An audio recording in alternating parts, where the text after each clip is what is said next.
Welcome back, everybody, once again. I don't have Nabil with me, but as always, James is popping in. How's it going, James? Good. I feel like I'm obliged to do his like "What's up?" at the top. Someone's got to There's do like it. a lack of energy.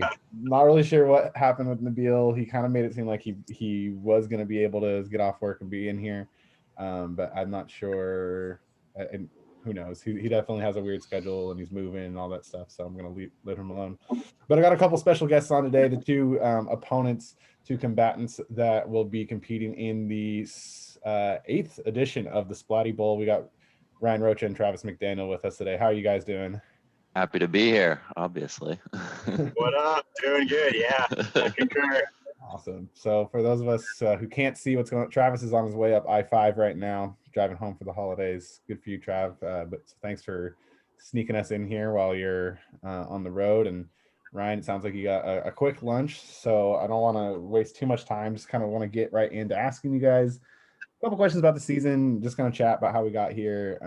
Hopefully this, podcast kind of becomes fun, and these will be great little time capsules for us.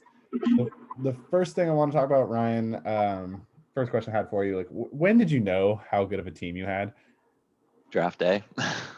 Oh. Okay, all right. Let's pull anything in particular. Well, I knew I had good keepers, so that made it really useful. Mm-hmm. I had a Jones in the 7th and Mahomes in the 8th, which kind of locked down the middle rounds, which could be tough. Mm-hmm. And it allowed me to like pick James White, who did nothing for me all year, in the 6th and not get punished for it. And Akers didn't really do anything for me either, because he was hurt most of the year. And I will say too, looking back, like Travis Kelce in the second, like the first pick of the second round, like is probably the pick of the draft. Like he's so useful to ahead. have a tight end that always produces. And of all the like bust picks in the first two rounds, either due to injury or no production, Hopkins and Kelce are just like such a solid two to come out of the first two rounds with. Yeah, I could have picked Tyreek Hill, right, because Spencer was behind me in the first round, but I was like, do I want a triple stack? It's too risky. I don't know. It would have worked out pretty well because Hill's had a monster year. It would have worked out really well for sure. But Hopkins helped me out. If he had Hopkins and I had Hill, and we were in the finals, and that's points right. would have Yeah, been that's swapped. the view where it actually just shows the standard board. So coming across here, yeah, you took Hopkins with Tyreek Hill still on the board, and then it swung back around to you to Kelce. So you basically you almost forced Spencer's hand to take Tyreek at that point if you knew you were going Kelce. Because Leonard Fournette was the next running back off the board, and that was not going to happen. So yeah, I think you chose wisely in the end. Mm-hmm. And I was counting on Akers to be what I guess DeAndre Swift was, but he wasn't. The Rams running back situation has been pretty brutal the whole season. It has been. The Rams are a fascinating team, and so like I thought the highlight of the 49ers season was going to be sweeping them, but I think it might actually be seeing them at least the Jets. The Jets. Like that was I enjoyed it. Yeah. I don't hate that. Well, I didn't because I had one of their running backs and he was kind of hobbled most of the game. He wasn't not great. Doing too much. The other thing I wanted to ask you, Ryan, is there like a favorite moment from the season or like a biggest moment or favorite win or anything like that like really stand? And I'll bring up, if you're looking at the screen, I'll bring up your schedule. Like maybe it was a player performance, maybe it was a win. Shoot, what week was it? It might have been week 6. Go back into that week to see. You played against James, actually. Is there a way to see like how the scoring happened? Yeah, full recap. Because I was down and out in that, and then Amari Cooper scored a touchdown that did not matter whatsoever at the very end of the game, and it just gave me like the 8 points I needed to take the lead. Yeah, with a minute left. Those of you who can't see the graph, essentially neither of them scored anything on Thursday. There was a Saturday game. No, there's no Saturday. It's just they're just popping. No. I was down like, at yeah, the like end of 100 the points or whatever. it's up 109 to 18. Looks like James only got 4 more points in the Sunday night game. I don't remember who that would have been on your team. Go back to the box score and check that. So Cooper Kupp kind of puts up a dud with the 4.10 for you, James. And then, yeah, the Amari Cooper touchdown. I actually do remember that kind of blowing up in the chat a little bit when. And then, there's the other one, the pillow fight, me versus Drew, the 95 to 87 or whatever that score was. That was pretty funny. Transition a bit, Travis. What about you on your? It looks like we lost James there for a second, but he is back. James, hope you caught most of that. Yeah, I just caught the graph where it looks like I was the Falcons and got out to a great lead, and then there was right at the end. It essentially was that, yeah. And I remember that being a big moment, though. If you look back at Ryan's schedule, where did we go? Up a little bit, down a little bit, down. There you go. That was week 6. That gets you to 5-1 instead of being 4-2. Like that's a big jump, and especially then it could have been. Then the next week too, with playing against Drew, he was the number 2 seed. And then since then you haven't had a poor week. Like a 114, 117. I don't know what your bye situations were. The loss to Antonio, I think my projection was 142 and his was 117. Yeah. So that was a little disappointing. But Travis, same question. You obviously had a much different path to the Splatty Bowl. First of all, you had to win 2 playoff games to get there, not just the one that Ryan had to with here in the bye. But like starting out 1-3, going ripping off a bunch of wins in a row, and then not being able to clinch the playoff spot for the last 4 weeks because another 3-game slide. Like very up and down, tumultuous season. Is there like a most like a favorite moment or favorite win? Is it like Yeah, if you the schedule is crazy. Yeah, I agree. If you look at like those first 4 games, I think at least 3 of them were against eventual playoff teams, and then the turning moment was when I rattled off like 3 or 4 in a row mid-season. Like that was when I knew things were looking good. Like those were big weeks. Every week of those were big wins in my mind. So, and then it's been interesting all the way down the stretch for sure. Yeah, one thing that I always look at in like high potential to win a championship, because this was true in my championship season. I never scored double digits. I always got over that 100 mark, and you've done the same. You had a 104 just a couple weeks ago in week 12, but consistent enough to always put up that many points. Like it's kind of, to me, like if you see that consistency, you have a chance for your team to get hot and make a run in the playoffs. Yeah. So it's been crazy. It's been fun. It was worrisome in the beginning. I think Montgomery was hurt the first few weeks, and I didn't know what I was going to be doing. And then, the Davis pickup was huge. I honestly was surprised I got him, even though I dropped a big number of fab dollars on him. And I was like, guys, this is the league right here. Like, 30, 40, 50, 60 fab on Mike Davis. Like what? That's possible. And, I'm not sure how many games, he bought me. It might've been 2, it might've been 5. He hasn't been great towards the end here, but, that was a huge pickup. Yeah. That's actually, go for it. The only other thing I really want to ask you is like, is there a move that you made that you think made the difference? But of course it's the Mike Davis pickup. Like, James, like looking back, like has there been like a better free agent pickup that you can think of? No, I remember that week there was a bunch of spending because McCaffrey was hurt and then Nick Chubb got hurt, and I decided to go the route of, I think I poured like 40 or 50 fab dollars into Deontay Johnson, who next game scored negative points and then I don't think has been fantasy relevant since. And I remember seeing Travis, it was like in the 50s, I think. And I was like, Mike Davis, that's going to be like a 2-game 50 fab purchase. And that's just been like the free agent move of the season. Like, I'm trying to think if it's the free agent move of the season or the free agent move like of like the history of the league, to be honest. Like it's definitely the best pickup of the year. Just based on results. I mean, I can't remember anyone else picking somebody up off the waiver wire and basically having that player carry them to the championship or into the playoffs as much as Mike Davis did for Travis. Like, just goes to show you the draft day is not where you can win the league. Obviously, like Ryan said, you can know you have a great team, but fortune favors the bold. So yeah, like Travis, that's like clearly the best move of the year, I think. And just shows, like how thin the margins really can be in this league. Yeah, it was. No, like I said, I was like, guys, McCaffrey's down and his handcuffs on the waiver. Like this is the league right here. So I'm hoping that sentiment plays out this weekend. He ain't going to be starting though. I'll tell you that much. So we'll see. Otherwise,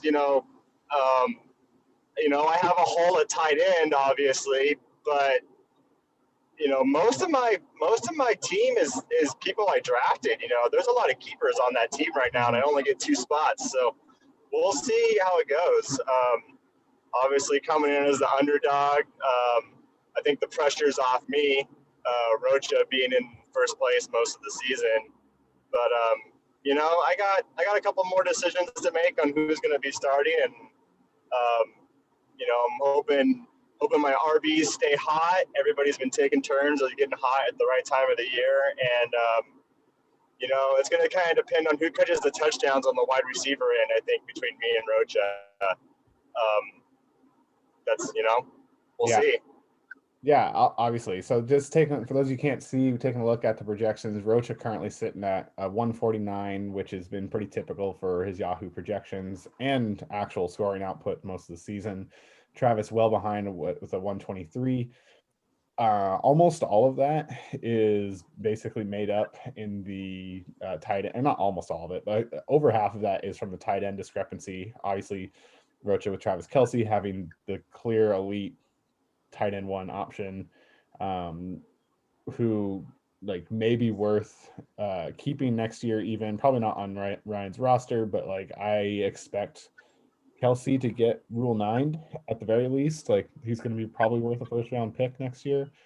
In my opinion, probably like someone in like the back half of round 1 might do it. Like, potentially.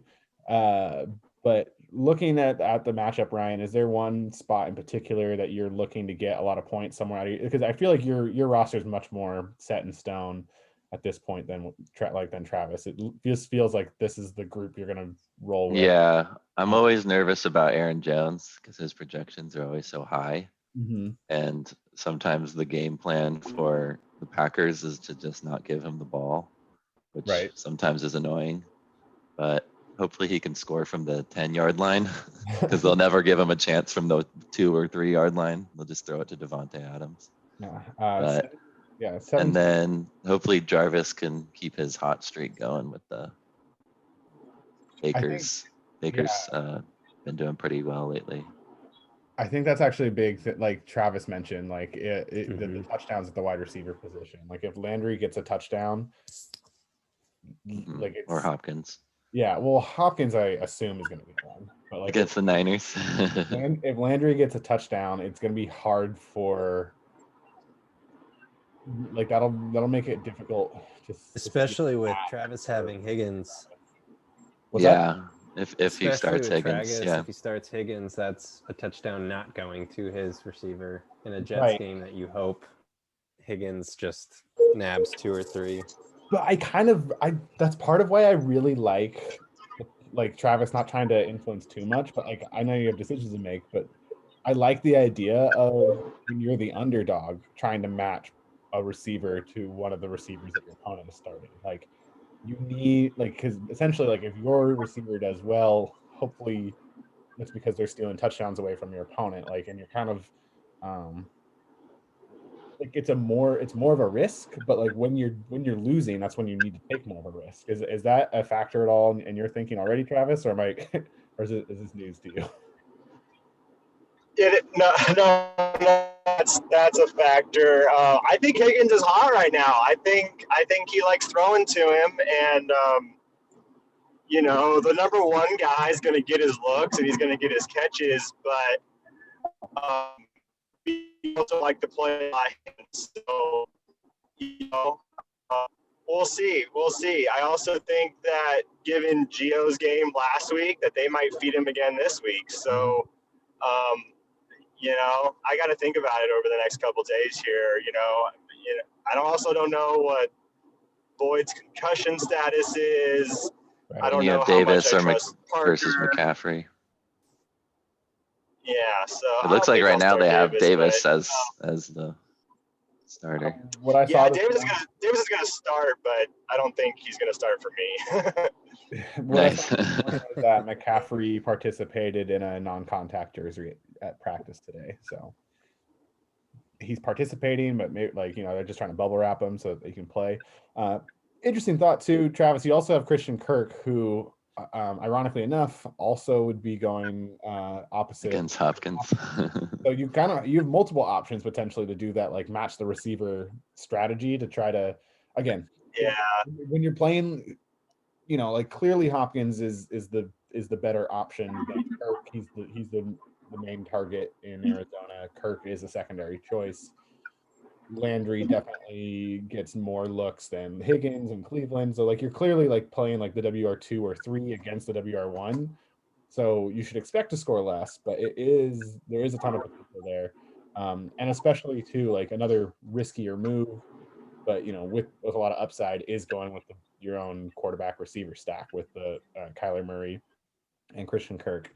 Again, riskier though, because if San Francisco decides that they want to play decent football, that I was going to say, who at cornerback are you worried about shadowing Hopkins? It makes the an added layer to the decision. I think if the Niners play decent football, it's better for Hopkins because the Cardinals will have to throw the ball more.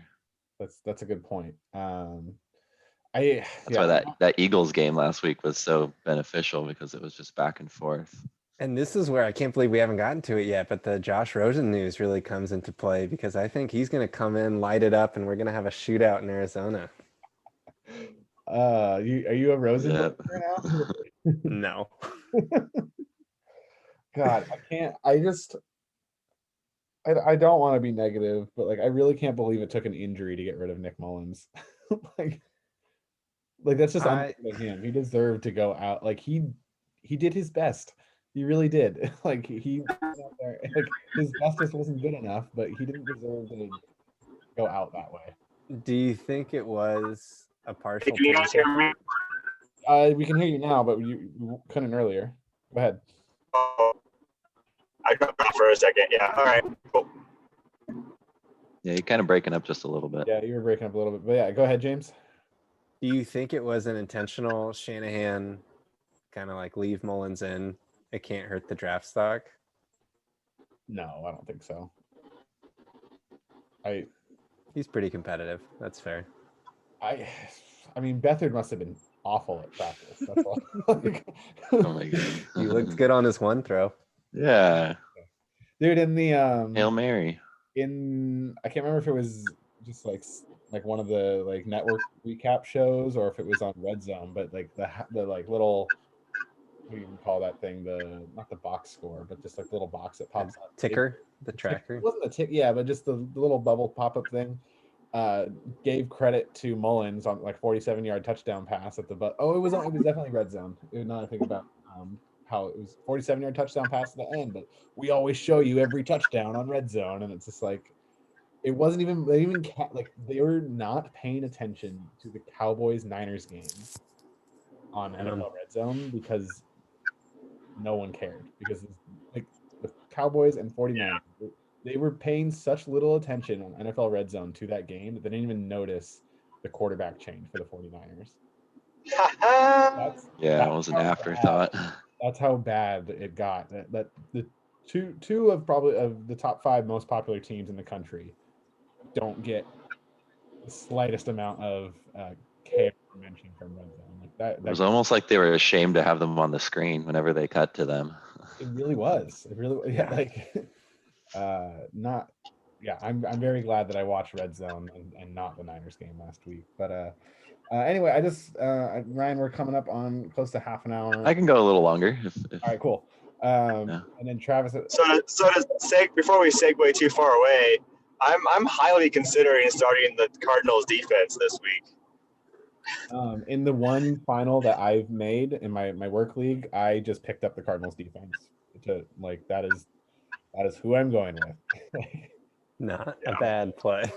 I don't think it's a bad play in the slide. I tried to do that with the Packers against the Niners when they had absolutely nobody available. Oh yeah, that COVID game. And I think the Packers only scored like 5 points. They dropped a bunch of would-be pick sixes, which would have given me tons of points. Yeah, it's not a bad idea because it's gonna be ugly football in Arizona. The third game in a row for the Niners in Arizona. Yeah. I think my dark horse is Corey Davis. I think, yeah, I mean, if you can He's been I look back on my past matchups and like when he was on my bench, he's always doing such a solid, not crazy good stuff, but solid. 11-point minimum other than like, so then the one game I started him, week 9, I started him. That's right. And he got 0. Ryan, you went what like? And then I didn't start him in week 13, but he was sitting in my lineup on Saturday night and I swapped him out for Cooper, I think. So I lost about 20-point delta on that. So now this is his revenge week for Travis taking the point title. 13. James, and you're looking at this, I do want to get your thoughts. And we've done this a bunch before, and we kind of broke down some of the major players. But like, what is clearly Ryan's team is favored for a reason. He's got a couple more WR1s. He's got the clear cut best tight end in the game. Like, what's the key for you for Travis to get into the match, like to make it competitive? I'm not saying that like I don't necessarily need to make a prediction. Obviously, last week my bold prediction was Travis would win all, but I'm trying to find the path if things go like normal-ish. Like, what do you think the path is for Travis to get there? I think kind of two big things: running back production. Dalvin Cook is Dalvin Cook, and then David Montgomery has a big touchdown game.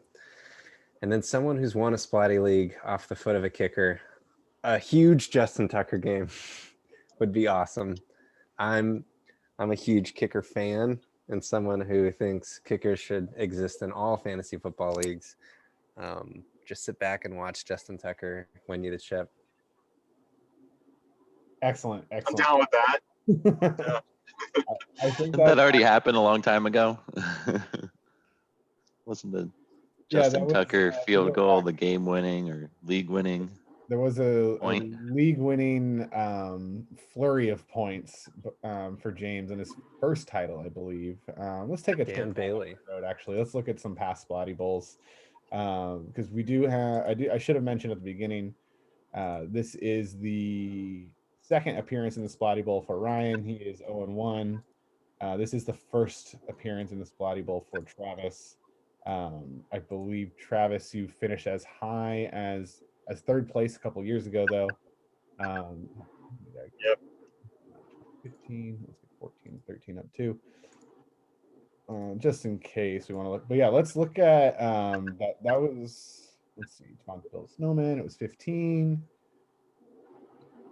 And if we look at, that's right. Click on, here it is, 115 points.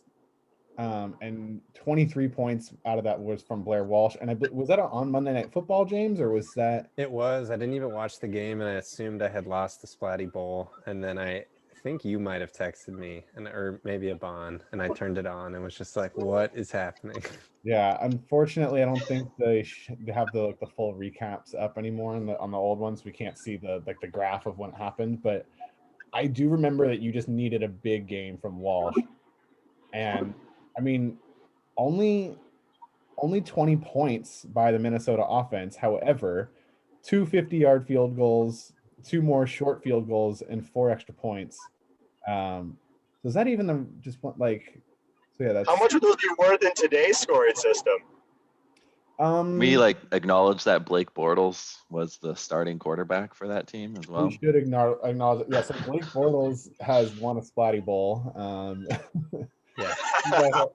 Macklin, Devontae Freeman, Darren McFadden, Jay Tom was that which Jay Julius Thomas. Wow, that is a throwback. And then I believe this was the Seattle defense, which probably is a good call. More PATs. This doesn't feel right. This is not showing the right. And Bortles actually helped him with 27. That's pretty good. Oh, okay. Also, old Yahoo does this weird thing where, so like if you look, like it shows, so it says Blair Walsh. I know, I was so scared there's a stat correction that would take away my Splatty Bowl. He scored all these points, right? And it says the final score was 20-13 versus Carolina, because Blair Walsh doesn't play for Minnesota anymore. That wasn't the last team he played for, right? So if you click on this game, oh, thank God.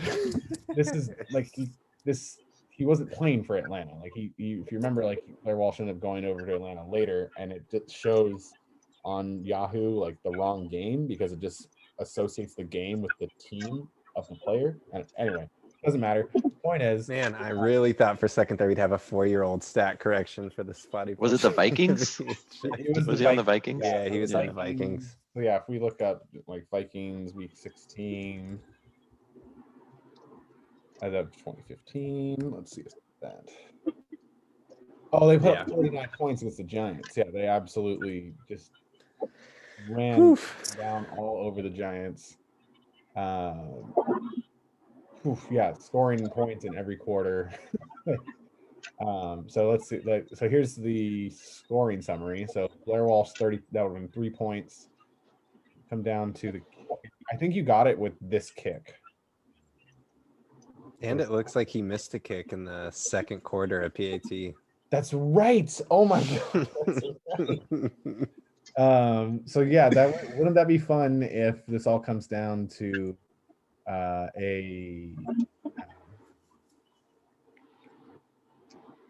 Monday night kicking duel, a Justin Tucker game, where like that'd be the last. Just the way that it goes down. I do the other one. I think my defense is a Monday night defense. So yeah, let's take.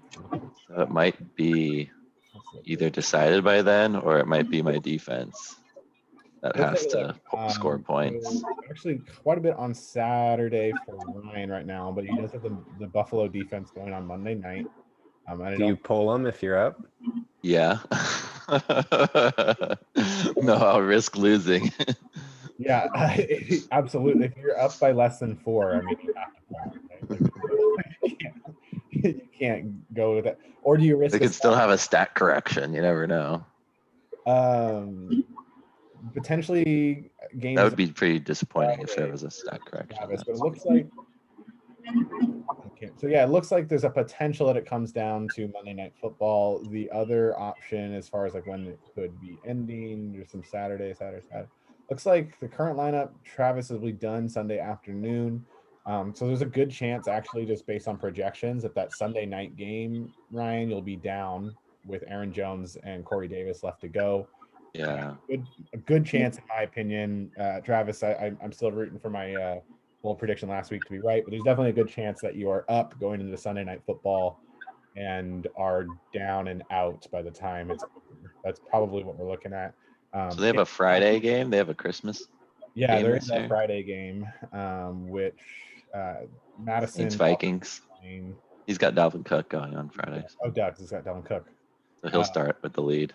So yeah, it'll be an early. Yeah, Travis will take an early lead on Friday because Cook's not going to score nothing. He's definitely going to have hopefully has a decent game, so it's not starting to slip away already. I mean, he could score 40. He's done that a couple times this year. Yeah, a lot of action on Saturday for Travis. So again, he'll be up early, but and should be up after the Sunday morning games, unless there's some crazy blow up from someone on Ryan's team early. But that Sunday night game should be a fun one to watch, fantasy wise, at least, to see if the chase will be on. I'm hoping that it's at least a 30-point lead for Travis with Jones and Davis to go, just because that'll make for entertaining fantasy football watching for me.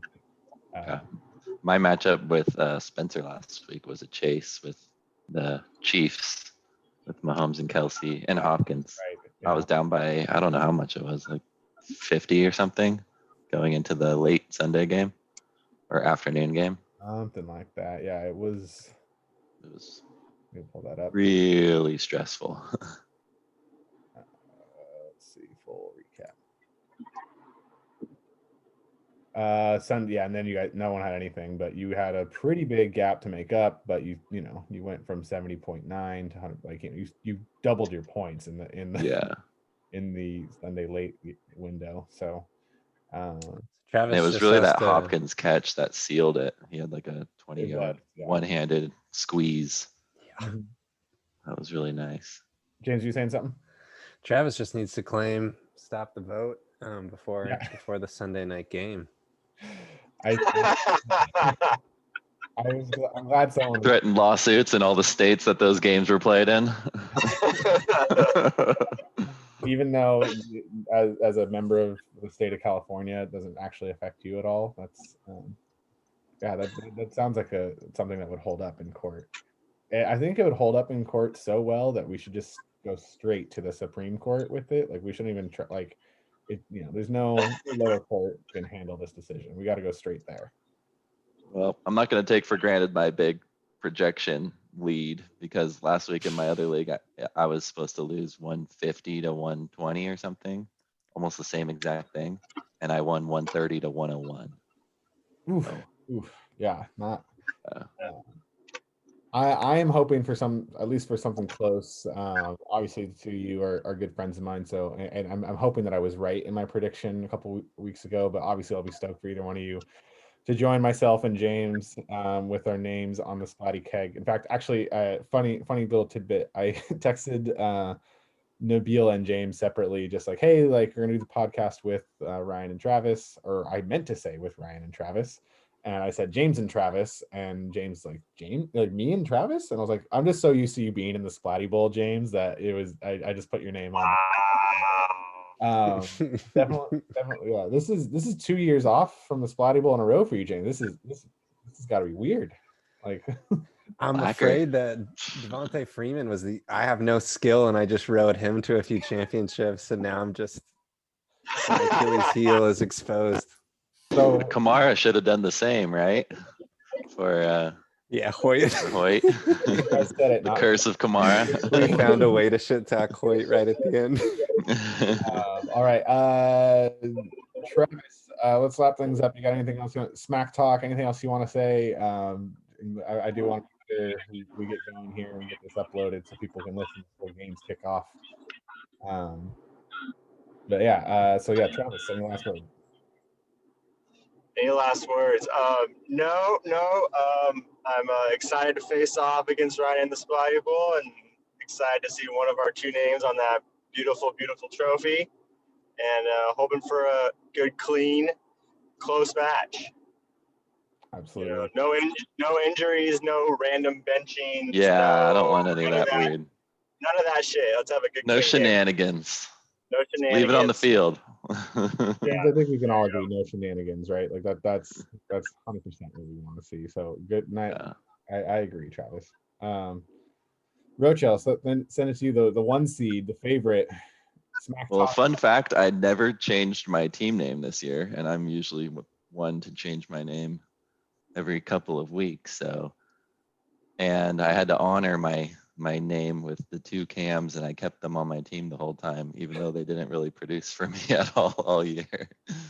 I felt like it was like a superstition that if I dropped Cam Newton, that my team would just not be the same. So that's a secret. I've been trying to tell people that for years. It's just never change your team name. I know Travis can honor it.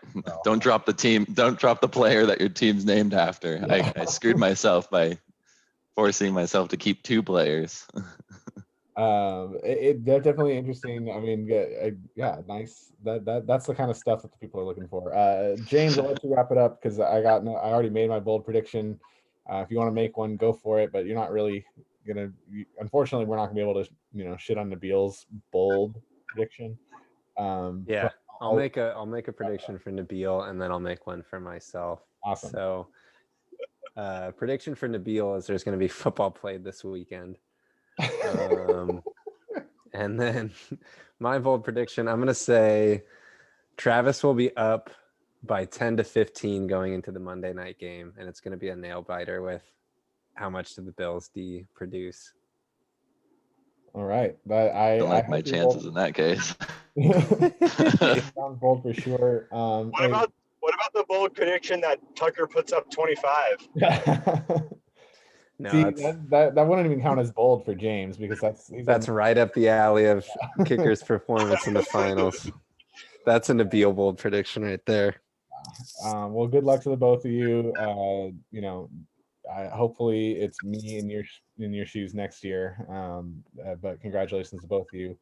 Good luck, and thanks again for taking some time. Happy holidays, everybody. I will definitely keep doing this at least one more time after the season's over to kind of recap everything. Maybe we'll have the champion back on. And then after that, and actually part of that is going to be discussing where we want to go with the pod into the off season. Maybe we don't do it as often. Maybe we do. I don't know. I got to throw out a shout out to the undefeated Mountain West champs, San Jose State Spartans. Spartan up. Way to get it done, boys. There's no way that there should be college football happening this year, but hey, if you're going to play it, you might as well try to win. That's all I got. Thanks again, everybody, and we'll see you next time. Thanks. This was fun. Yeah. You guys.